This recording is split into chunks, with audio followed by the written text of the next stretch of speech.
Hey listeners, this is Dan. Thanks so much for tuning in, and as always, thank you for supporting the show.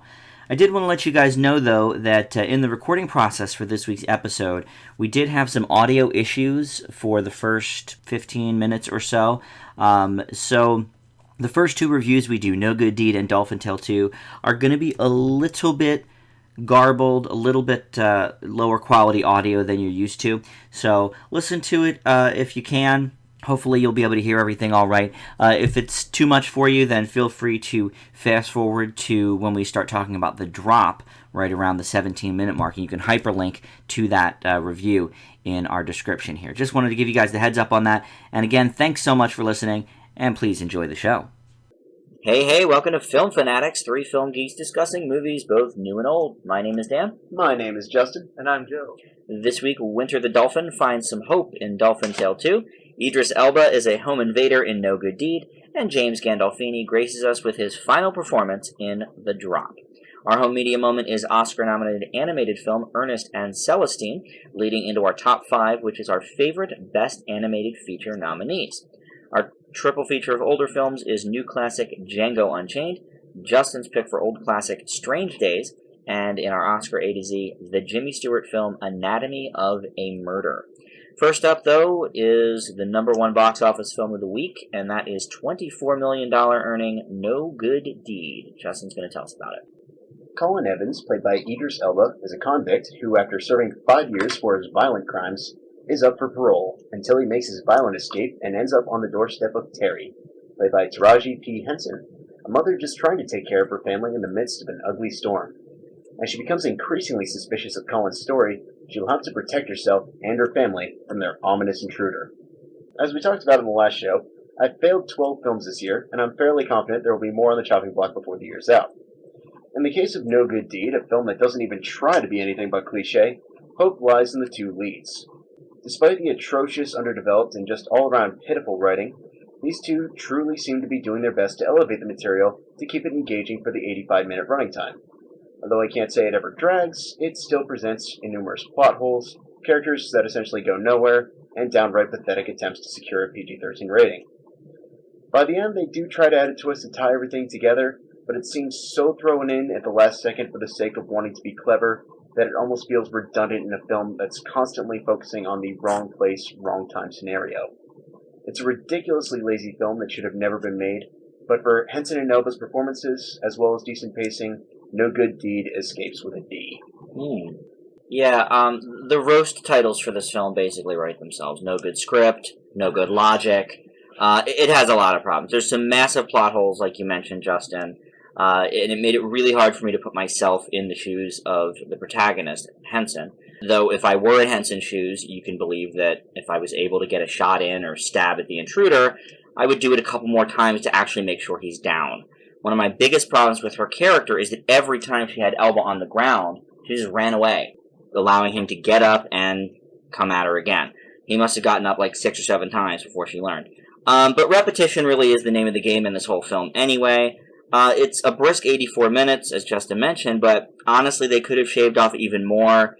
It might have made a halfway decent episode of Criminal Minds or something. But the two leads do give fine performances. I thought the twist was okay, but it's certainly not enough to save the film, and it gets a D+ from me. Joe? Elba is honestly a good actor, and his career shows it. He also is fairly established at this point with big movies like Prometheus, Pacific Rim, and the Four films, as well as playing Nelson Mandela. So, why is he in this film? My guess would be to kill time and collect a paycheck, because even though he's the most entertaining part of the movie, he looks like he's either confused or sleepwalking most of the scenes. I'm sorry, guys. He does look confused a lot. I don't know. His performance wasn't that great. Mm-hmm. The film starts out seeming like it might be okay, with some semi-passable characters, but it quickly dives into the safest, cheapest, and most cliché home invasion film I've ever seen.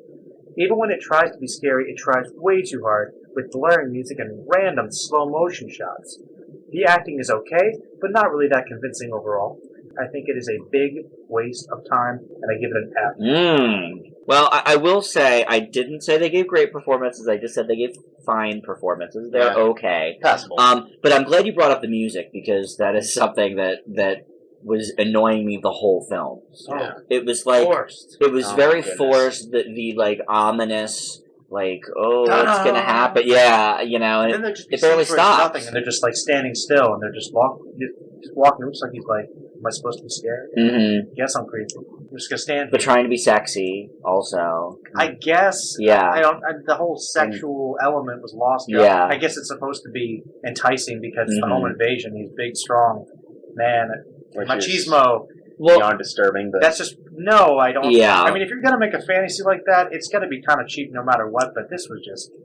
It was just terrible. There wasn't that much chemistry between them anyway. no, I agree with I mean, that, just too. like- Well, and Justin, you mentioned something about, you know, as Henson's character becomes increasingly suspicious or increasingly aware, there was no increase in it. She, like, bought him hook, line, and sinker, and then at one point she was like, wait.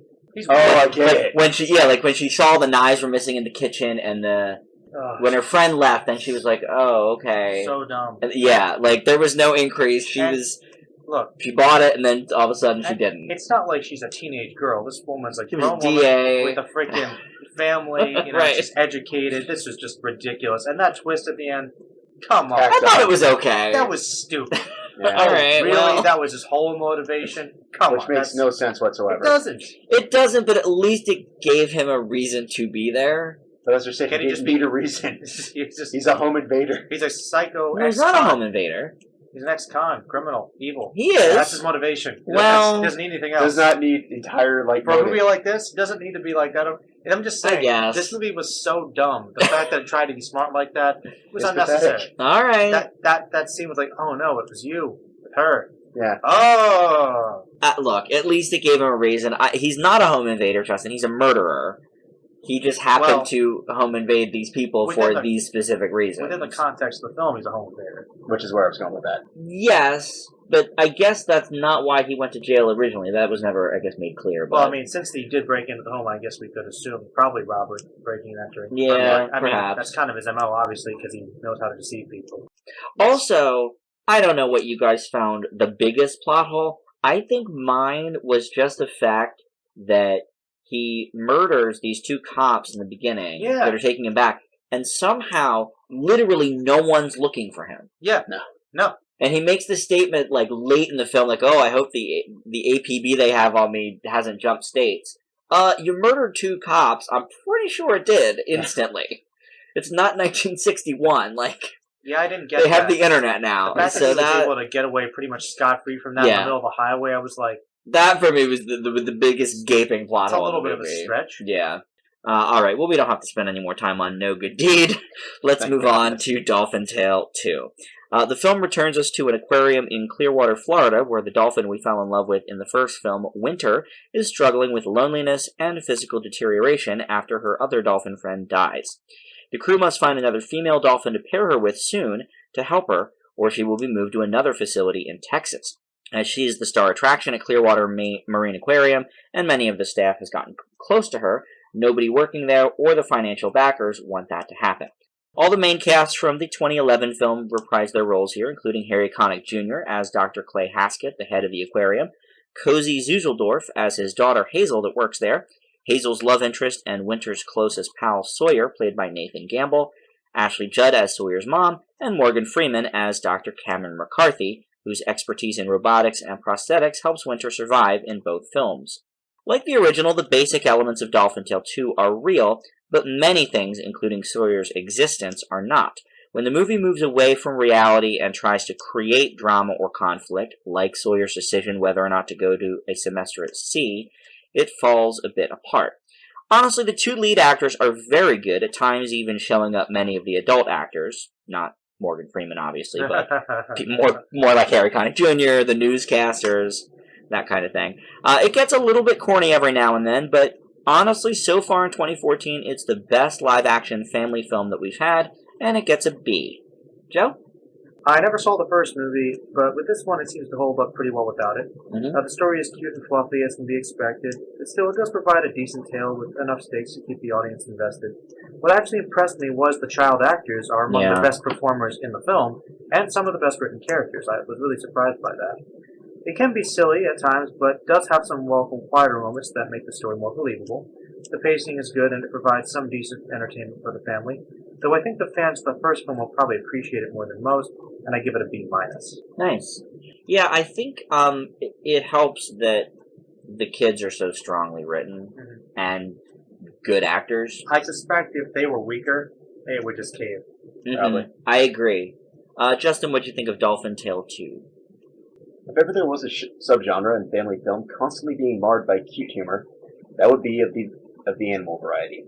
Granted, none of the aquatic and pelican characters that make up for the ensemble talk, as per usual in many films of this ilk, but it still makes the film suffer for way too much emphasis on trying to be adorable as humanly possible instead of having a decent story. To start, with the exception of Sawyer and Clay, just about the remainder of the human cast is given nothing to do, with any new additions becoming guest cameos, such as Soul Surfer subject Bethany Hamilton. They're not bad, but when the film places more of an emphasis on the antics of an annoying pelican than any of the main human characters, something needs to be tweaked. Badly. That said, there are some promising dramatic beats, but most of these end up underplayed and just all-around underwhelming. It's another case of family films pandering far too much to kid audiences, with melodrama and fluffy antics with the animals involved, and I give it a C. Oh, man. Wow. First of all, I think adult animal lovers will really appreciate this movie, especially because it's a true story. So I don't think that it's pandering just to kids. The pelican character is the comic relief. Him and Morgan Freeman are really the only characters with any kind of humor, so that's why he's there. And you really didn't find anything about Hazel, the girl? I mean, she has a pretty good arc, you know, she stands up for herself a little bit.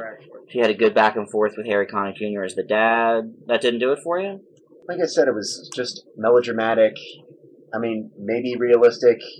I'm not entirely sure how much a 8-year-old, however old she is in this movie. She's like 14! An 8-year-old! They're like 13, 14. They grew up. He's in high school. That's why he's going to the semester I thought he was C. like 15 or 16. Yeah. He said full scholarship. He's got to be getting close to junior or senior year. Yeah. Okay. So, yes, she's, And if they're going she's out- not 8. Well, Justin, I don't know about you think it was pandering for cute humor, but animals in and of themselves, for the concept of this film and in life, for people in general, are there because they're cute. So, I don't think it's really a negative for the movie. Well, in this case, take for example the Rufus the Pelican antics. Mm-hmm. There is no reason for him to be in this movie whatsoever. Again, he's the comic relief. He is the comic relief. Every movie needs one. But his entire arc goes nowhere. He is a pointless character. You can write him out of the movie completely. He's a pelican. Well, of course you can, but these are the jokes of the movie. I mean, like, this movie isn't trying with the big laughs. It's more like Morgan Freeman talks about feeding his cat bacon, and the pelican, you know, follows everybody around. I don't know. But at least Morgan Freeman has a reason to be there, and usually his little bits are subtle. Rufus's entire existence in the movie is pun, pun, pun, pun, pun. I leave. I'm back. What about the tortoise? Yeah, he helped save the tortoise. He does help save the tortoise. What's wrong with that? But then it's like, okay, the tortoise, he's gone, but they're still focusing on the tortoise. And then that wraps up. And honestly, I thought that was where they were heading with him until they decide, oh wait, he's back. Really? Well, where else did you expect him to go? I mean, still stand on my point. He's you can stand on it, but useless character. Okay. I mean, he's comic relief, so not useless, and he does what Comic a pelican relief does. is the definition of useless character. Oh, really? Okay, well then That's like every movie has a vaudeville. useless character. Then I mean, every family or comedy movie has a useless character. Then Why you have a film that has some dramatic moments, you need to have that element to lighten things up. It's consistent with most movies.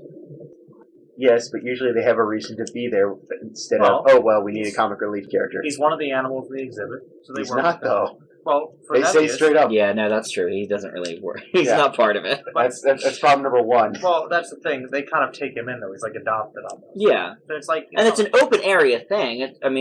It's not like he goes in and hangs out with the dolphins. He's on the outer edge where a pelican might be. yeah. So it's like you can't really fault the bird for just following around being annoying. I'm sure some birds are like that. They And just listen, come in the around. real pictures at the end of the movie, there's a pelican right there in the one picture. So he's there.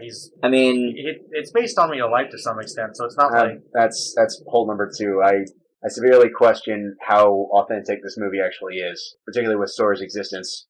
did you know that before I said it? No, but I did look up a list of other things that... But that, to me, means it's integrated well. I think that the thing about him in the C school was shoehorned in. That part was Yeah. the weakest, for me, the weakest part of the movie. But I didn't understand the conflict because it was like, okay, you're gonna have this full scholarship to like learn like see marine biology. There's no issue here. well, You gotta go. the downside for him is he would be away from winter. It was a thin premise, But the thing is, absolutely. But the thing was, they would say it's for 3 months. This isn't like years. No, it's true. But I mean, other than that, I think the character was well written. I didn't know that he didn't exist until I looked it up, also, I like that character, which, I think to me says that he's fairly realistic. Well, one thing I'm curious about, you said that you felt that the family movie pandered to kids.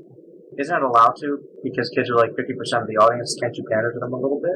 That's what they do. To entertain the kids and make sure the family can stand it. I mean, that's like the bare minimum requirement. I see where you're coming from, Joe. But remember what I've been talking about since we've been talking about family films on the show. It used to not be that way. It used to be mom, dad, brother or sister, and what have you could all go to see a movie that pandered to the family, not necessarily the kid. Who do you think isn't going to like this movie, though, in general? I think if you're interested in seeing it, like, because you're interested in, like, the animals, the dolphins. My mom loved the first one. My dad, I don't think, saw it, but my mom loved the first one. I'm sure she would like this one as well. I mean, I agree with you, Justin. Yes, there are family movies of a much higher caliber than this one, but I feel like this isn't the worst family movie we've ever seen. Like, No. Make no mistake. I'm not saying this is a bad movie. I'm just saying it doesn't really do anything that stands out, is original, does anything that really even remotely goes against the grain, just plays mostly the family playbook. Mild tension here and there. Melodramatic bit that gives tension. Child characters faced with a decision that's going to alter the state of affairs. You could say the same about literally every movie. Most movies have a character that's faced with a decision. What is a family film, maybe in the last 5 years, live action, that you think fits what you're looking for? Oz the Great and Powerful. Okay, well, obviously I'm going to accept that. The Muppets. I mean, Oz is more universal. The Muppets, at this point, panders to an adult crowd. I gave Dolphin Tale 2 the same grade I gave Muppets Most Wanted, but I say this is the best family film because I don't think kids appreciate the Muppets as much as adults do. I just want to know what you're looking for with this because, I don't know, I think people can get behind this movie. All right, well, let's move on now to The Drop, and Joe's going to have that one for us. All right, The Drop is a crime drama directed by Michael Roscombe and written by Dennis Lehane and based on Lehane's novel of the same title. It stars Tom Hardy, Noomi Rapace, and James Gandolfini in his final film appearance. The film follows a lonely bartender named Bob Saganowski, who is also a low-level mob employee, whose bar is part of a system of cash funneling for the mob to hide their money. He runs a bar with his cousin Marv, another washed-up criminal played by Gandolfini. Bob has a dark past and is trying hard to stay out of trouble, but things become more complicated when someone close to him attempts to rob their bar in a scheme to steal their employer's money. Meanwhile, Bob's life becomes intertwined with a young waitress named Nadia, played by Rapace, and a stray dog whom he takes in. Things are further complicated when the dog's owner, a psychopathic ex-con, comes to try and blackmail him for the dog. This movie is a refreshing story made in the style of good old-fashioned crime dramas. The story is dark and brooding, but not overly so, with the characters fleshed out by subtle writing and good performances. This isn't over the top, but carefully constructed with very real people in a strange but rather believable situation. All the plot points come together well, and the twist towards the end is executed excellently. Minus some minor pacing issues and perhaps slightly more development needed for the side characters, it provides some decent thrills and genuinely good drama, and I give it an A-. Nice. Justin, what do you think of The Drop?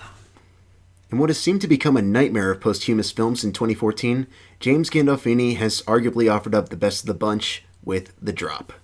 Although it tries a bit too hard at times, sometimes giving up more information than it should, the film lets its characters do the talking, and truly serve as the driving force of the film.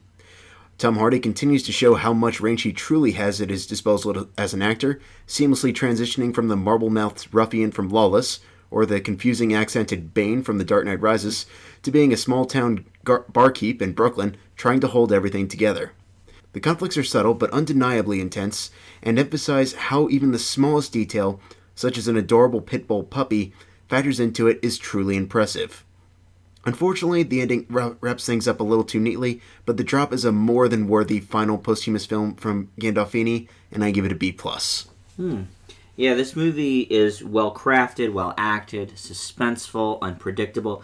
Tom Hardy gives another fantastic performance, even if his accent needs a little work. But at some point on the show, we really should do like our top 5 up-and-coming performers, something along those lines, because I can't imagine him not being on my list. I love this guy. He's got great range and really pours himself into every performance, including Lawless, which Justin mentioned. Gandolfini, what else is there to say? Between this and 2013's Enough Said, he was finally starting to distance himself from supporting roles and being largely just known as Tony Soprano, and really could have been a leading man in his midlife. It's very sad. But the movie makes use of everything at its disposal. Though it's a bit cliched as these films tend to be, The Drop makes it work, and like Justin, I give it a B+ as well. Joe, and you mentioned in your review it's got this sort of old-fashioned style. I completely agree.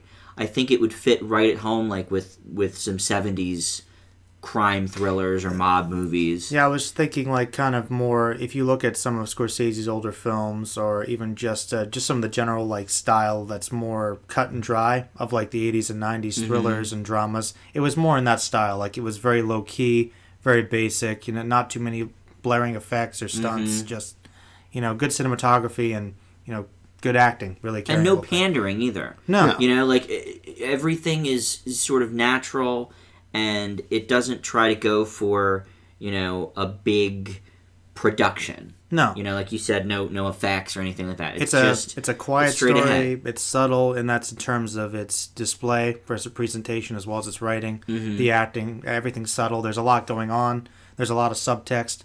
A lot of stuff is just through conversation that can be implied. Right. I really like the way it went. I do agree, Justin, that the film did end up wrapping up too nice and neatly. That's why I didn't give it an A. But you can obviously tell the original ending. Yeah. Like there's a scene where Hardy's character Bob is monologuing, and there was the ending. There's a fade to black. Right. It's obviously supposed to be a much darker, colder ending, which would fit the rest of the film. But then they kind of wrap it up where it's a little bit nicer of an ending, which was fine. But I kind of felt that made it a little weaker. Yeah, they didn't need that part. I mean, I think it ended fine. Yeah. The way it ended. Yeah. There's originally, kind of has two endings. Right. You're right on that. I did think maybe there was a little bit of pacing issues, Joe, like you mentioned. Minor but ones. Very minor. Like, I didn't feel the length of this movie. No. At all. Yeah. I thought it was very well done. And I'm not too familiar with the director. Do you guys know him from anything? Not off the top of my head, no. I know the writer. Okay. What has the writer done? He's done some other films. Justin, what has else like he done? mob stuff? No. He's... His books have been adapted into several movies. Mystic River. Crime. Oh, Gone Baby Gone. Gone Baby Gone. Okay. Yeah, crime Right. dramas. Okay. It's very similar. It's like quiet, more old-fashioned. Right. It's more character-driven. Yeah, and I like both of those movies, too, so that actually makes a lot of sense. And Shutter Island. Shutter Island. I love Shutter Island. So it's along those lines. He's more about the plot twists and the subtle characterizations. Yeah, I will admit the twist at the end was good. I really liked that. Yeah. I thought that there was this whole mythology they built around this one incident, and I mean the way that just segued in there, I loved that. And I really like the character actor that plays the main policeman. Yes. He was in Silver Linings Playbook. He was recently in the Greg Kinnear show Rake. Like, he pops up every so often, and he's always really good. Yeah. I don't know his name, unfortunately, which is sort of the problem of being a character actor, but I love it anytime he pops up. He did a great job, as well. Very subtle. But yeah, I thought everybody was real good. Gandolfini, I could have used more from, of course. Yeah, I felt like he could have easily had more screen time, but I thought his character worked very well, though. Yeah. It did. I mean, he wasn't supposed to be the guy on center stage, which I was okay with. Did he do a fantastic job in the supporting role? No question. Well, yeah, but he usually does. That's Gandolfini. But that's what's funny about that role, Justin, is that everybody knows this movie as the because Gandolfini it's Gandolfini's movie. last performance. I didn't even know Tom Hardy was in it until I went. And I'm pretty sure, just from the buzz I got, literally, the main reason this movie did well is because Gandolfini's last movie, people flocked to it. Right. So, I mean... And it was, mob related. So people were thinking, in his wheelhouse. Which is funny because this character is actually very different than, any of his other typical mob characters. Right. He was kind of somebody that actually was on top, that got washed up, and now is actually kind of a joke. Mm-hmm. So I thought that, but he's still kind of dangerous in a way. Yeah. So, I mean, it was, and a very complicated character, too. Believe me, Gandolfini has range. Yeah. He really does. Which we've seen in a lot of recent... Like, we've seen him pop up in NCSs before. Zero Dark 30. Yep. Zero Dark 30, yeah. And I know I've talked about Last Castle. I'll probably run that some time. That's really great performance from him early on, even during The Sopranos. He was in some other great films. I mean, really a great actor, honestly. It's too bad he went down. Yeah, it really is. And Justin, you're right. This is the year of the posthumous movies, because obviously Robin Williams and Philip Seymour Hoffman. We're actually going to talk about one in our home media moment. Lauren Bacall's last role was as a voice in the American version of Ernest and Celestine here. So let's actually move into that now. That's our home media moment. It was nominated for Best Animated Feature at the Oscars, and Justin's going to tell us about it. Celestine, played by Mackenzie Foy in the American version, is a young mouse living in an orphanage that constantly depicts bears as frightening, evil creatures. Though when she encounters a desperately starving bear named Ernest, played by Forrest Whitaker, also in the American version, she convinces him to spare her life and strike up a friendship, much to the dismay of the rest of the inhabitants of their societies. In an age of cinema where most animation is almost exclusively CGI, or some variation of it, it's always a welcome treat to find a well-put-together, traditionally animated film. The story, albeit short, moves quickly and throws in some good messages for kids while generally having fun with the heist-like situations. As far as the English version goes, finding the celebrities who lent their voices to the film, from William H. Macy to Lauren Bacall to Paul Giamatti, is always entertaining, and it never really manages to get boring. Although the finale comes and goes a little quickly, I feel more than confident saying Ernest and Celestine was an enjoyable little family film that serves as a solid example of what the genre should be like, and I give it a B. That's actually a little bit lower than I thought from you, Justin. I think this is such an adorable movie. It's got this simpler, watercolor-inspired animation style that I'm sure the film is based on, are just cute. The whole film really is fairly simple. The themes of friendship, tolerance, family, they're not in your face, they just are what they are. I think one of the film's strengths, honestly, is how it pulls all of this off without once resorting to snarkiness or mean-spiritedness. It's a simply told story with a refreshing retro look for today's cinema goers, young and old. I thought the American voice cast does a serviceable job, but the real prize is the story itself. And for me, the film gets an A-. Joe? Ernest and Celestine, yes. This movie is a testament to what animation can do. It's simply lovely to look at. There is a true beauty in the fluid paintbrush-like detail and yet the simplicity of the character design. I think it's easy to forget how good 2D animation can be, and I'm glad to see it's a good example set here. The characters are likable, and the message is a good one for kids and adults about not judging others by secondhand information and overcoming differences. Thankfully, the film does not show this as being an easy task, which is important to note. This is a great film, and that should really get more recognition than I think it did, and I also give it an A-. Nice. Yeah, I think the only reason people even know this movie exists is because it got nominated. Mm-hmm. I certainly had never heard of it. It actually wasn't even released in the U.S. until shortly before the Oscar. Yeah, I think February or March it got released, so that's why it's just out on video now. But yeah, I thought it was just really, it hit these messages very well without pandering, without being mean about it. But you're right, the struggle is there. It's not like it's, an easy run for these characters. I like that. You really feel for them, and you feel what they're going through. And I think that one reason there isn't time for that pandering and for the meanness is because it's so short. They just utilize. They just get this through. They pump the message out and say, "Hey, this is it's it." there." Yeah, and I think it's great for kids to see the messages in here. I would hope that they wouldn't see that in the animation style and be turned off by it, because it is so simplistic. Mm-hmm. A lot of times there's not even like anything around the borders. It's just sort of, there's no background stuff. I would hope that they wouldn't get bored with it. I don't think so, because I think that there is so much movement going on. Yeah. And I mean, there's so much detail to the animation. I think it would keep a young kid's attention. Justin, I do have to ask, just because it makes sense in the Dolphin Tale episode. Didn't you think this movie was super cute? Had to have. Well, I think there's a bit of a difference between live action and animation, for starters. Fair, but you've also made that comment many times about animated movies as well. This is true. Though, usually with a lot of those movies like The Nut Job and things like that, they're usually making these scenes very heavy-handed or just trying way too hard to throw in these adorable moments. Ernest and Celestine keeps his story tight and simple. It gives you characters that you can get behind. It gives you scenarios that you find entertaining and engaging. and it just flows really, really well. My only real regret is I wish there was more of it. Because I feel like we see all these interesting characters and all these memorable moments, and I want more of it.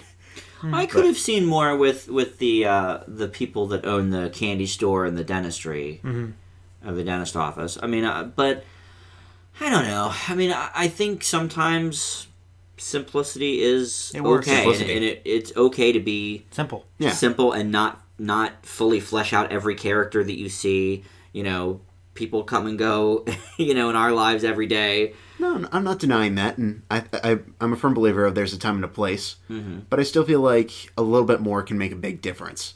In this case, I like what's here, but I feel like if they had spent more time with it, it could have been great.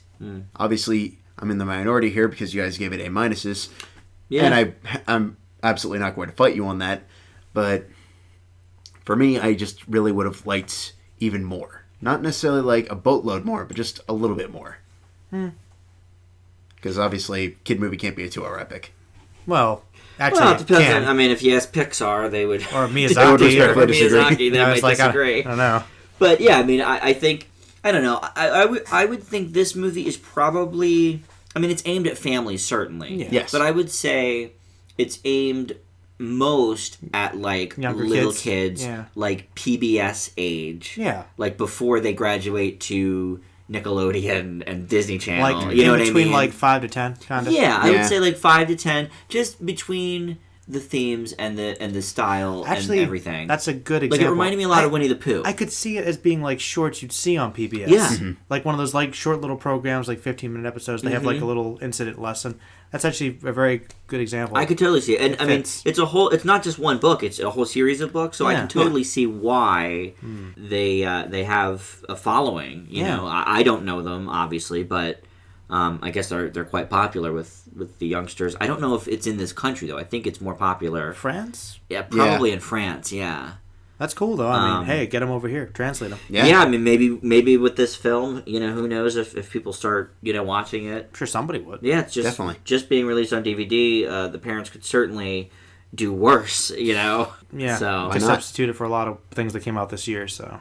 Yeah, that is very true. Well, speaking of some better animated films, our top 5 this week takes a look at the Best Animated Feature nominees at the Academy Awards. Now, this is, believe it or not, a fairly new category. It's only been around about 12 years or so some of the real classic animated films that we know and love won't be appearing on the list. And just sort of as a precautionary measure, we tossed out the 2 that have been nominated for Best Picture as well as Best Animated, because obviously they're probably a cut above the rest and would be redundant for our list, and that's Up and Toy Story 3. So we've taken those out, but other than that, let's hear what we've got. Joe, let's start with you, and 5 through 2 on your Best Animated nominees. All right. Now, these are obviously personal favorites. I'm going to start off with an honorable mention because I feel like I shouldn't make a top 5 without at least mentioning a Miyazaki film. Howl's Moving Castle, it's not his absolute best, but it's still a visual masterpiece and has good characters and compelling themes as usual. Have to at least mention it. Very good movie. Yeah, very good. But yeah, it's just, I don't think it was quite like his best. So, no. Number 5 is Monster House. I brought this up before. It's a great movie. I think if there was ever a film that was more underrated, it would be this one. It just had a really cool mythology, some really great characters. I loved the kids in this movie, and it had some genuine scares. It's a good flick. Number 4 is Fantastic Mr. Fox. Just some of the best stop motion I've ever seen. Great voice work from everybody. Just lots of fun despite its kind of weird quirkiness. Really one that I think sometimes is overlooked and just shouldn't be forgotten. I would like to watch that again. I've only seen it once. Same. It's a really good movie. Coraline is my number 3. Just a truly unique and thought-provoking film. Really stylized and has some very interesting side characters and a truly visual treat of a world. A bit dark for kids maybe, but has mature themes and great animation, and I think kids can handle that. Number 2 is How to Train Your Dragon. Just beautiful animation, great voice work, and lovable characters. Classic coming-of-age tale. Could have easily been Best Picture. Heck, so definitely should be mentioned. And that's my 5 through 2. Awesome. Monster House is such a great movie. That I really debated putting that on my list. It would probably come in at number 6. I just was blown away by how well done it was. For a company that really is not that big in animation. I mean, it's not Disney, it's not DreamWorks, it's not. I don't even think it was Fox. Who did Monster House? Yeah.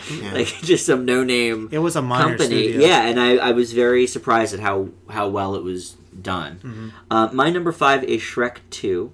We've talked about this one on the show often, that 2 is my favorite over 1. I thought about putting 1 on here just because it was really the Where it all first... began. Well, it was the first like really super mainstream non-DreamWorks or Disney movie or Pixar. You know, yeah, you had like Prince of Egypt and stuff, but I mean, Shrek just exploded into the pop culture. But my personal favorite is Shrek 2 because I love Puss in Boots, so that lands at number 5. Number 4 for me is Monsters, Inc. Loved this movie. It's certainly not my favorite Pixar. There's many more where that came from, but I think it's one that gets a bit overlooked because of some of the other more famous Pixar ones. I mean, people know, Mike and Sully and Boo, but I don't know if they quite appreciate that movie the way that it needs to be. My number 3 is Finding Nemo. When I first saw this, I thought it was just amazing, very cute, good story. And I'm sorry, if it's cute humor, but Dory is one of the greatest animated sidekicks that we have seen. Humor. I think it is. It isn't because it's actually integral to the story. Oh, okay. So cute humor is more superfluous in your opinion. Okay, I gotcha. Well, anyway, I think there's a lot of things like that in Finding Nemo. A lot of the characters are just so vivid and great, even if they're just in one scene. My number 2 is WALL-E. This movie just blew me away because I expected nothing going in. I thought the trailer looked stupid. I thought, well, okay, this is the end of Pixar's streak of great movies. And I saw it twice in theaters and at least once more on DVD, maybe even more than that. And it's just great. It not only works on many different levels, but it's a great romance too, which is not something that we see in Pixar movies that often. It's more relegated to Disney status. So that's my number 2. Justin? Great list, I gotta say. Thanks. Same to you, Joe. Ooh, Joe, you got a nod too. Oh, that's pretty good. Yeah. But this is honestly a list where there's just so many good choices. I mean, it's think you can go honestly wrong. hard. Yeah, it's hard to pick a bad one. I mean, unless... I don't know your list, Justin, but if Happy Feet's on there, I'm gonna make some waves about that. Well, my honorable mention is... It won. It won Best Animated. Picture? It won It Best did. Animated, and I just couldn't believe it. I mean, I know some people don't like Cars that much, but Cars is so much better than Happy Feet. Because I've actually never seen Happy Feet. It's terrible. But it won Best Picture. Best animated feature. Well, Best Animated, yeah. Feature, yeah. But Yeah, it did. That was a year that there were only 3 nominees. Yeah. It was that, Cars, and I don't even know what the other one was, to be honest. But continue. All right. Or begin, I should say.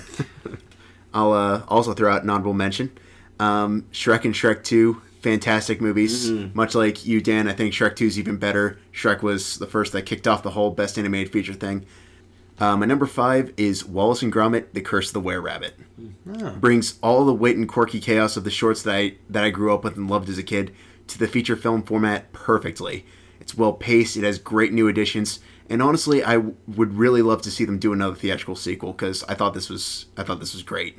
My number 4 is Kung Fu Panda. It's hilarious, it's clever, it both pays respects to martial arts as well as taking a couple friendly jabs at bad kung fu movies here and there. And although the follow-up was met with mixed reviews, I didn't see it. I'm really excited to see if the third one can turn it around. Yeah, the sequel was not good, but the original, that's another one that really surprised me. I gave that an A-. My number 3, I know you did not give an A-, and that is Persepolis. It's a bold way to tell a person's autobiography. It captures the innocence of childhood as well as the harshness of growing up, and doing so without being over the top or cartoonish. And it's a story that's just packed with so much originality and heart, and just something that I wish more animated films did nowadays. And number 2 for me is Coraline, a well-done adaptation that truly shows how far stop motion has come. The visuals are every bit as creepy and ominous as they are beautiful and vivid, and it just proved how much talent Leica has as an up-and-coming animation studio that I think they'll even continue to improve on with the box trolls coming up. Yeah, it's funny. This list, really, we only had maybe 40 options or something. I had like 20 movies on my initial list because all of these are so good. Joe, what's your number one? I'm anticipating. Well, my number one is actually Shrek 2. Nice. It's actually what a choice. I mean, I also like the first one a lot, but the second one I like even more. It's probably my favorite movie on the list. Just some of the funniest stuff I've ever seen. It's as good as the first Shrek, but even better. I mean, just tops it overall. It was one of my favorite movies growing up from the time, and I think it certainly deserved the nomination. Mm-hmm. I mean, really very deserving for comedy and a good story. I agree. My number one is How to Train Your Dragon. I thought it was fantastic. It's some of the greatest 3D animation I've ever seen. We've talked about this on the show before. And this is another one that surprised me a lot. I really didn't know what to expect. And DreamWorks seemed to be doing that a lot at the time, like Kung Fu Panda, which was out right around the same time. I went away from this movie just in awe of its beauty, great story, great characters, just everything. Justin? Well, surprise, surprise, my number one is Spirited Away. It's Miyazaki getting all the credit he deserves for making so many great movies. It's expansive, and it only really gets better in multiple viewings.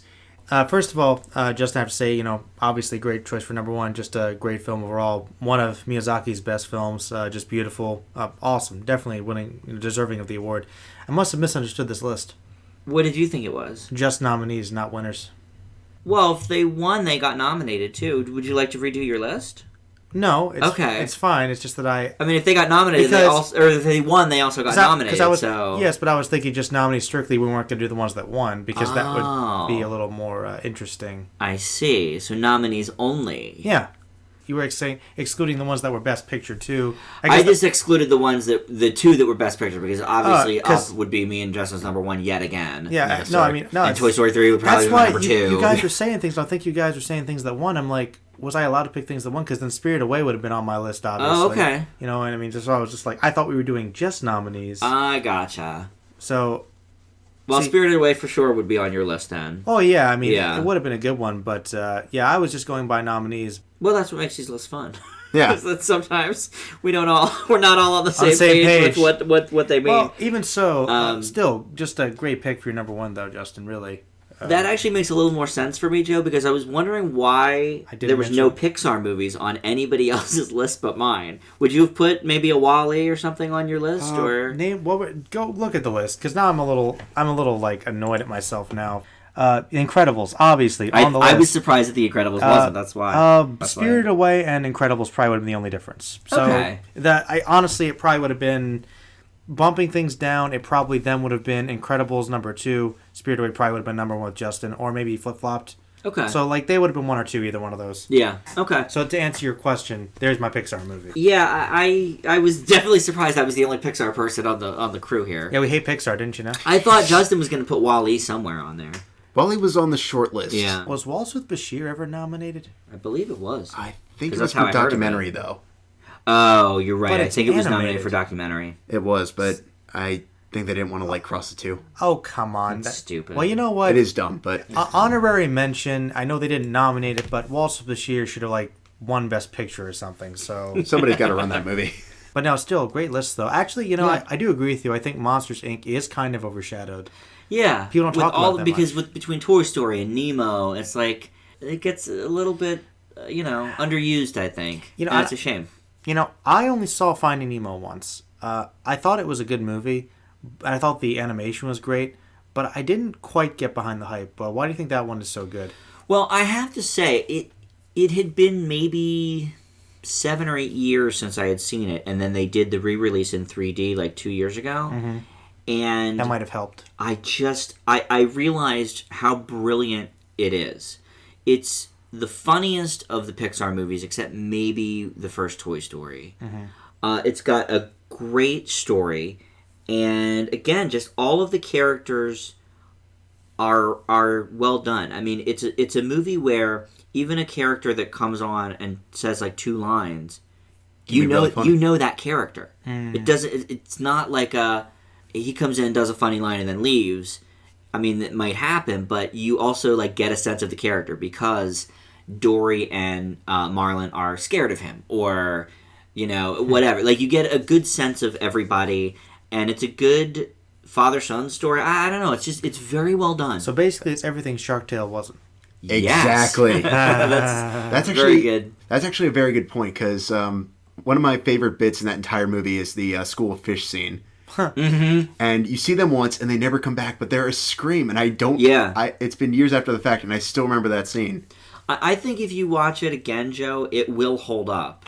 I Maybe even better than you remember. I'm sure I will. It's like there's a couple other ones. Believe it or not, I only ever saw Wall-E once too. Oh my gosh. I thought that was good, but I love Wall-E. I need to go I back will and watch admit it. it's a little bit on the heavy-handed side with the don't environment pollute stuff. and But you know what? Other than It's that, you take that away Still from a good it. movie. yeah. Yeah, Wall-E is cute, and I'm sorry, it's just like in Up when they do the first 10 minutes of Up without hardly any speaking. Yeah. Wall-E's first 20-25 minutes is just him. It's funny though because You know? Wall-E is more divisive than you think. Yes, it it is. It is. It's not a universally loved Pixar movie Like critically, some it of the is, other ones. but in general, it's like You're very some correct people on like that. the first half more than the second half, or vice Right. versa. It's interesting. There's a lot of good conversation with Wall-E. Yeah. A lot of these movies, really. I mean, we could have many minisodes, I'm sure, about a lot of different animated Do like things. a Pixar month or something sometime. I would love that. Like do an episode just based Yeah, on that. just for Pixar. Yeah, that'd be cool. I would be definitely down with that. All right, well, let's move into our triple feature now and away from the animated, far away from the animated, with Django Unchained Not that as far our away. new classic, and that's going to be with Joe. You implying there's a killer animated scene that we don't know about in that? Well, if No, you but I think think about he's it, is implying that it's a bit over the top and grandiose cartoony. and cartoony sometimes. because it's Tarantino, so it's I not. can't it's deny not that. far away. I can't deny it. Now, in regards to that, Django Unchained is a 2012 Western film directed and written by Quentin Tarantino and starring Jamie Foxx, Christoph Waltz, Leonardo DiCaprio, Kerry Washington, and Samuel L. Jackson.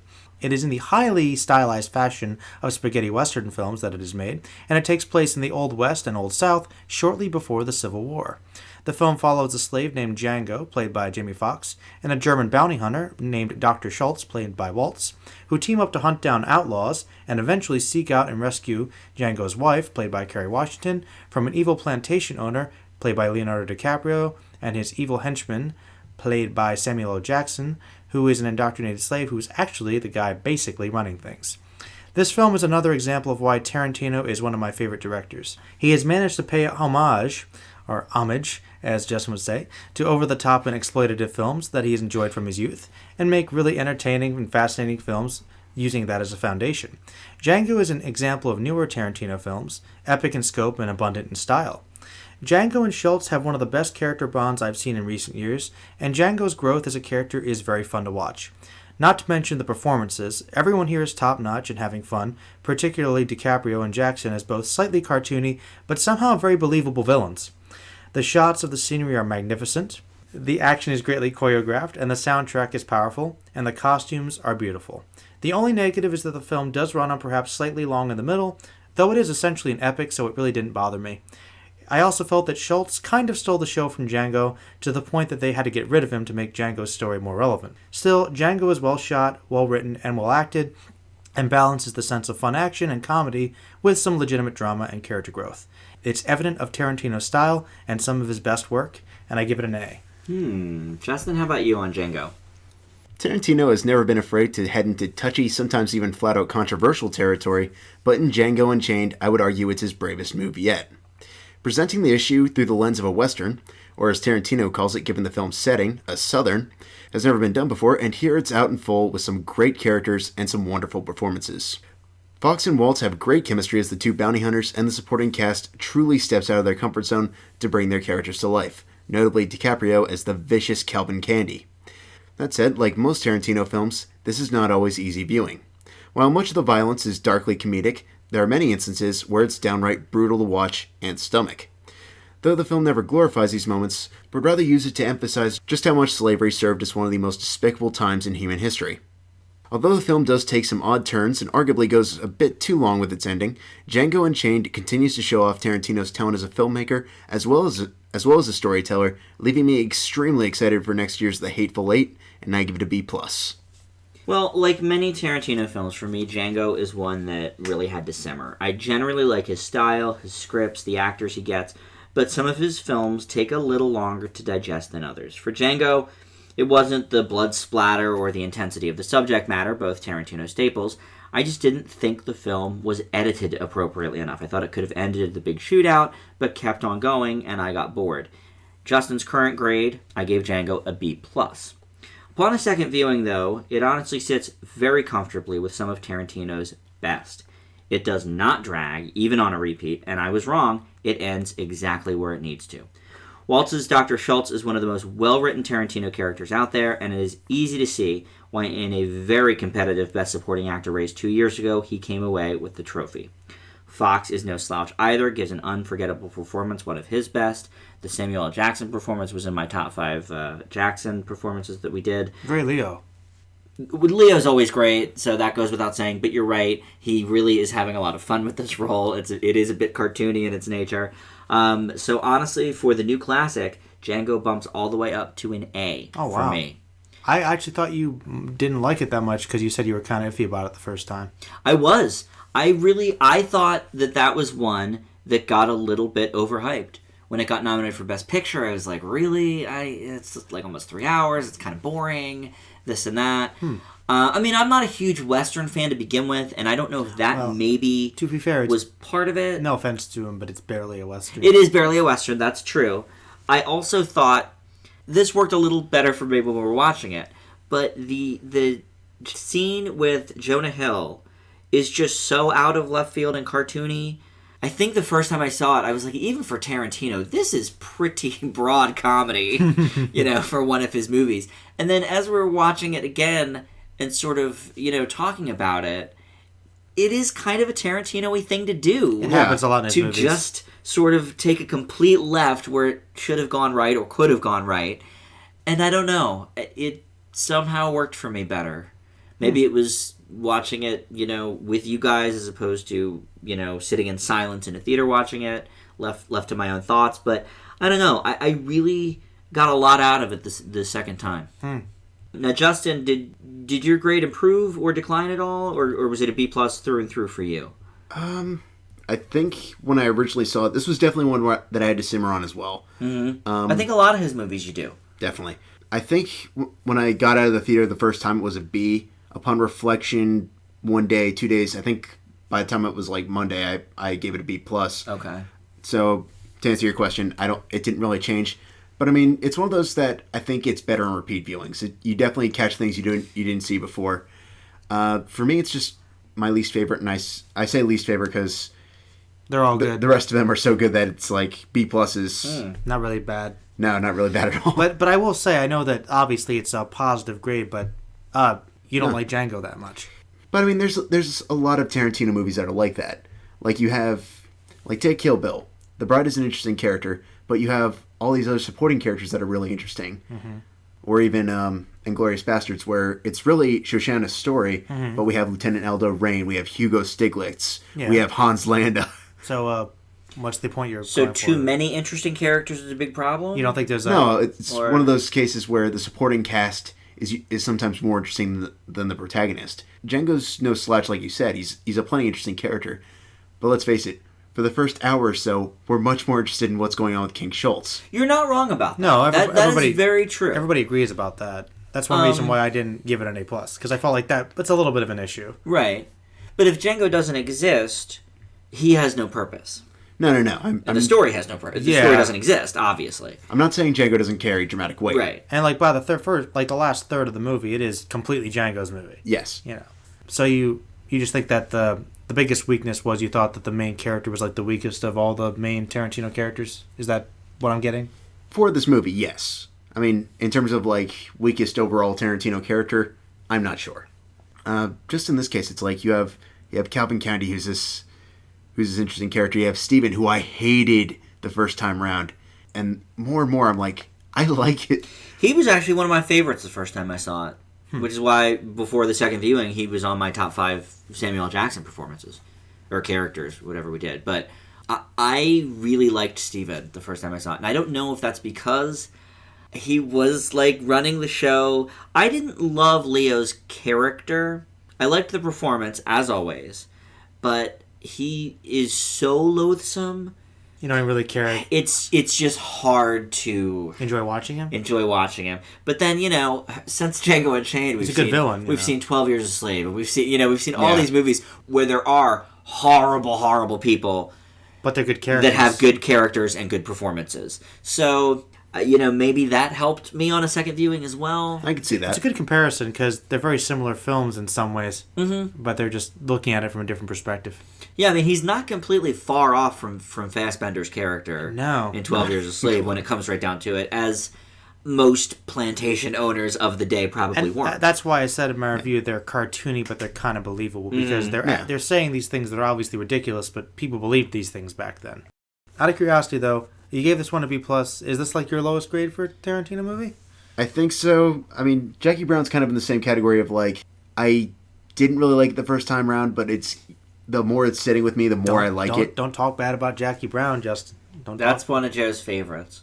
There are things I like about Jackie My lowest Brown. is probably Reservoir Dogs, honestly. I know everyone loves that movie. I like it. That's true. That's now, granted, I only saw it once almost 20 years ago. It was probably 96 that I saw it. Look, I'll tell you one thing. I love Reservoir Dogs, but I go back and forth on it. Yeah. Some days it ain't his best. Let's just say that. Sometimes I want to say it's his best because it's like so gritty, but there are other times where I'm like, you compare it to everything else. Yeah. It's one of those movies that I feel like it's given more credit because of what it stands for. It's the movie that got Tarantino on the map. It was low budget, and he pulled off as much as he did. The whole multiple perspective thing is cool, Yeah. I mean, it's a good movie. It's a really good movie, but yeah, I don't know if it's his best. Yeah. No. Well, okay, we're going to move on now to our old classic, and that is Justin's pick this week, and Strange Days is the film. Once upon a time, Lenny Nero, played by Ralph Fiennes, had a wife and a promising career. And now he's a black marketer selling superconducting quantum interference device, or SQUID for short, recordings depicting virtual reality to anyone willing to buy them. However, when Lenny finds a disturbing snuff recording, he slowly finds himself becoming a part of a conspiracy that goes deeper than he or his friend and bodyguard, Lornette Mace Mason, played by Angela Bassett, would have ever imagined. I chose to run Strange Days for a couple reasons. To pander to Joe's love of sci-fi. One. The first, because I had promised Stan and Joe that before the year was out, I would show them this. And the second, and more important, being that since I might be choosing to write a paper on this film, and I figured it'd be good for conversation, why not? Strange Days is, for lack of a better word, explicit.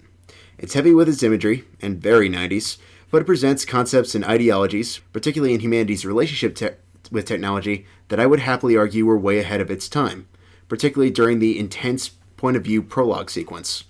It doesn't always work, and in several instances feels tonally confused, but the general concept kept me interested and thoroughly wondering how this film would play out as a whole. I can't say Strange Days will be a film for everyone, but I feel like this is a very underrated film that deserves more credit than it received, and I give it a B. Well, for me, I wanted to see this movie when it first came out. It seemed to be like the hip movie to see. And then I sort of forgot it existed for 15 years until Justin brought it up on one of our shows recently. I'd like to say that it was worth the wait, but it was a bit disappointing. It actually turns out to be exactly what I probably was in 1995 at the time it came out, and I wanted to see it, trying too hard to be cool. Catherine Bigelow, one of the directors I've really been enjoying recently, shows some early promise here, but the film moves very slowly at times and goes through several different genres before settling on what it wants to be most, a sci-fi thriller. The performances are alright, though far from anyone's best. Except maybe Tom Sizemore. It's probably his best performance. Actually, yeah. But Strange Days is likely at its best when it's uncomfortable for the audience. It's in those moments that Bigelow really shows us her greatness. For me, it gets a B-. Joe? If there is one thing I have to say that I enjoyed most about this film, it's the style. I like the fast-paced editing and the use of the POV shots, which probably inspired the later found footage craze years later. I also enjoy the setting and the atmosphere of a future that is really an exaggerated version of the modern era. The themes are interesting too, with the concept of virtual reality, social networking, and media, and living through osmosis are rather prophetic considering the technological boom nearly 20 years later. Some of the other interesting social commentary is there, if not slightly heavy-handed, including race and class issues as well as police brutality and the corruption and power of the music industry to comment on such events, no doubt inspired by the riots of '92 and the boom of rap music in the West. My biggest issue with the film, though, is that there seems to be a lack of focus on any particular plot point for most of it, with the writers obviously wanting to cover so much ground that some ideas just never get fully developed. It's rather unfortunate. Some character motivations also get lost as well in the mix. Admittedly, it is a film that requires you to pay attention, though it is sometimes hard to differentiate what's important from what's not. Personally, I wish that the focus had been more on the virtual reality and its consequences, since they were the strongest element of the film, rather than adding them to the backdrop. However, the conspiracy was decent, and it just doesn't seem to be as compelling enough as a plot as the film may have deserved. Ironically, though, it's the best part of the film, and leads to a really good conclusion, and I leave it with Dan a B-. I agree, though, Joe. The virtual reality stuff, that's the stuff that really, I think, is meant the most to make the audience uncomfortable, and that is when the movie shines. And that's really, unfortunately, more of the hook. It kind of carries the plot. It carries the plot. But it's not a major element It's not. And that's the sci-fi portion. Right. Yes. I mean, and that, like, the actual part, piecing that together was good, and also leading on with the conspiracy plot, with the murder and covering it up. I liked that. But everything else that occurred, I felt like it was just kind of a mishmash. Like it really didn't find its like real pace and identity until the film was almost over. I felt like the last half hour was pretty compelling, but we're 2 hours in at that point. It was like really like I didn't know what I was supposed to care about because some scenes really didn't go anywhere. Like there was the whole subplot with the music mogul. What's his name? I always forget his name. Character. The rap guy, William Fichtner and Vincent D'Onofrio. The guy that always played the guy that was top dollar in The Crow. I always forget his name. Long hair. Music by evil guy. Okay, yeah. Like his whole plot, like seemed like it was just kind of thrown in there to have his whole pining over his ex-girlfriend, and he was thrown into the murder, and it just like some things didn't need to be connected when they were. So it was like. It was just a whole lot of stuff going on, and it was like there were 3 different stories here that most of them really didn't get fully fleshed out. Mm-hmm. There's too much going on, too much trying to be said. Yeah, and I really... Maybe it's the more dated thing that you were saying about Justin, but it was just trying way too hard, I felt like. The going to the club and hearing the awful, awful rapping, and then Juliette Lewis gets up and sings, and... She was okay, but it's like, what's happening right now? It is really the true definition of a movie that's really trying to be hip. Yes. Yeah. And I mean, it kind of represents the times, but not in a good way. Well, that's what I mean. Like, that's probably what I was in 1995. When I heard this movie came out and I saw the commercials, I probably thought, like, dude, like, we gotta go see Strange Days. Like, cops suck, because we're so cool. It's like, and looking at it now, having never seen it before, it's like, oh... I'm sure I would have I would have thought this was the bee's knees back in 95. But to see it now in my mid-30s, it's like it's really trying to be cool. Yeah. You can tell it's like biting off of like the MTV Films kind of style. Yeah, I can tell a little too hard. I'd also argue because James Cameron, Catherine Bigelow's husband at the time, wrote the script, his presence may have been a little too much in this. It's possible, but I mean... I think James Cameron has a lot more range than people give him credit for because look at Titanic. But I mean, yes, he does have a lot of like sci-fi movies with a lot of action and stuff like that. But the guy also has range, so no question. I don't know. But I'm saying when someone else is carrying his overall story idea, part does not equal translation whole. Gets I guess that's true. I mean, it's sort of the equivalent of like Michael Bay and the Teenage Mutant Ninja Turtles. Yes, exactly. Yes, he didn't direct it, but obviously his stamp was all over it. Right. Tom Sizemore does a pretty good job, actually. Tom Sizemore actually does do well. Juliette Lewis, I had a big crush on her back in the day. She's good here, but it's not like, not a big role. Sort of there. I was curious what you guys thought. There is kind of a subtle romance going on between Fiennes and Bassett, and I know it's like hinted at. I personally thought that the way they ended that was like really out of nowhere. Mm-hmm. I didn't really buy their romance. The way it began was kind of out of nowhere. I just didn't. Too. I didn't love that. Believe me, I know they're trying to be subtle, Justin, but I just didn't feel the chemistry. That wasn't where I was going. Actually, what I meant to say is, I actually do agree with you. It is a little bit out of left field, though. They are sort of like gently nudging that in there. I think the biggest issue is the fact that Fiennes and Bassett just don't have chemistry. Not really.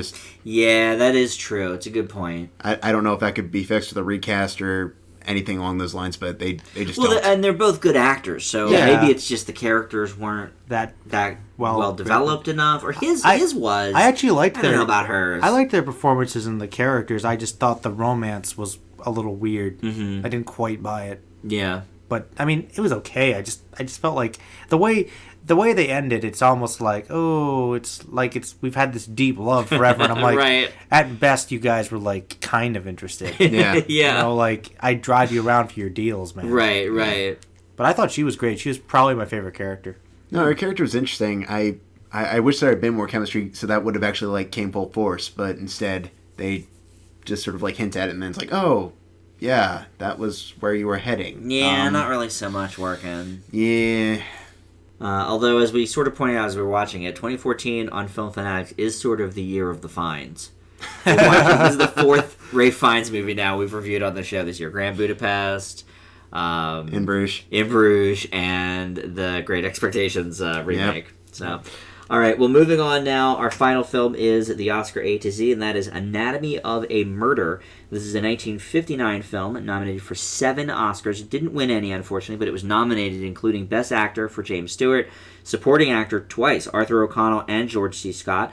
It also got noms in Writing, Picture, Editing, and Cinematography.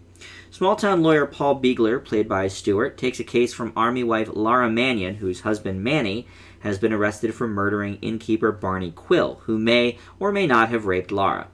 Beegler sees a temporary insanity plea as the best chance to get Manny off, but he will have a tough time going up against 2 big-city lawyers, played by Brooks West and nominee George C. Scott. It's easy to see that this movie is one of the templates for courtroom movies and shows still to this day, everything from Ally McBeal and The Good Wife to My Cousin Vinny. You can see shades of the quirky judge and lawyers, the crazy surprise witnesses. It takes a serious subject and adds humor and spectacle into the mix. It was an interesting choice, I thought, to do this film in black and white in the late 50s when everything about this film is so very modern. It is about the same length as Django, about 2:40, but also never feels slow or overstays its welcome. The main performers are all outstanding, though many of the side characters are a bit over the top, including some of the witnesses on the stand. And I gave a hard time to Stewart's alcoholic assistant, played by O'Connell, who I definitely don't get the Oscar nomination there. But the film has a hip jazz soundtrack, and Otto Preminger shot it very well. It has its flaws, but for its brisk pacing and obvious groundbreaking nature, it gets an A from me. Joe? Well, to be honest, I felt this film wasn't going to be a fun one. The movie starts off kind of slowly and doesn't really seem to dive into any major drama right away. With a long runtime, it was going to need some spicing up. While the aftermath of the crime seems a bit uneven and hard to swallow, once we get into the courtroom and let Scott and Stewart do their thing, the movie is both gripping and even humorous at times. The dialogue is really witty, and the subject matter is pretty heavy for the period. The cast gives great performances all around, and the judge is one of the best side characters of the 50s, definitely. If you can get past the slow beginning and a strangely abrupt ending, this one is a courtroom drama you definitely should see, and I give it an A-. Nice. Justin? Since we began our Oscar journeys and just overall movie reviews, it's been fascinating to see just how vast the roles of James Stewart actually are. He's played alcoholic crazies with invisible rabbit companions, to likable supporting characters with more to hide than they let on, but here it's truly a character all his own. While there's no denying Stewart's charisma, rare is the sheer amount of dark intonation that he presents here that pairs itself so brilliantly with director Otto Preminger's film noir repertoire. Although the best scenes are in the courtroom, trading blows with the likes of George C. Scott, as well as Joseph N. Welch as the judge, trying to uphold order within the chaos, it still really helps carry the film as a whole. Unfortunately, the build-up to these scenes takes a little over an hour, and the ending falls a bit flat, but Anatomy of a Murder is a genuinely strong courtroom drama with some great performances despite a couple noticeable flaws, and I give it a B+. Really? Justin? You're a huge Stewart fan. I'm surprised. I thought this was a great role for him. The beginning is a bit slow.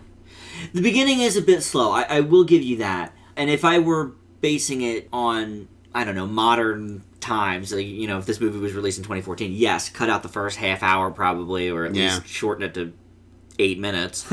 But I think the courtroom stuff is just unforgettable. Oh, yeah. It's one of the best courtroom dramas. I mean, mainly it's a drama. But it's pretty up there. Yeah. No, it's the courtroom stuff's amazing. I'll give you that. It's everything outside the courtroom. It's just the stuff that's outside of the courtroom. It just does not come together as well as the courtroom drama stuff. I have to agree with him there, actually, for the most part. Well, I wouldn't say that about everything? I mean, what about the stuff where, Lara is going off and cavorting around town and Stewart goes to the bar to get her? And I don't know, I thought that was pretty interesting. It's good, but it doesn't pop like the courtroom drama stuff does. Okay. Like Well, it would be hard to pop as well as that because it's amazing. No. You know. It's a hard act to follow. It is. Not just were they talking about rape and said the word rape a lot, Panties. but they were talking about, panties, sex. I mean, they were talking about... Heavy stuff. They were really saying some severe words for the time, yeah. Yeah. So I thought that was cool. I just thought it was very, very groundbreaking. I do agree that the introduction of everything is a bit slow. But really, right from the start when we meet Stewart's character in the office with the secretary and then his alcoholic assistant, I mean, he wasn't my favorite, but I liked the rapport of the three of them. Oh, nothing against Stewart with this one. He does a fine job, as he almost always does. It's just True. I wish it had taken a little less time to get moving and got us in there quicker so we can enjoy some of the stuff on the outside. Honestly, had this movie been all courtroom, it'd probably been like an A+. Well, yeah, But that's for sure. not a real easy way to do that. Yeah, that'd be It's- hard to do. It's actually not impossible.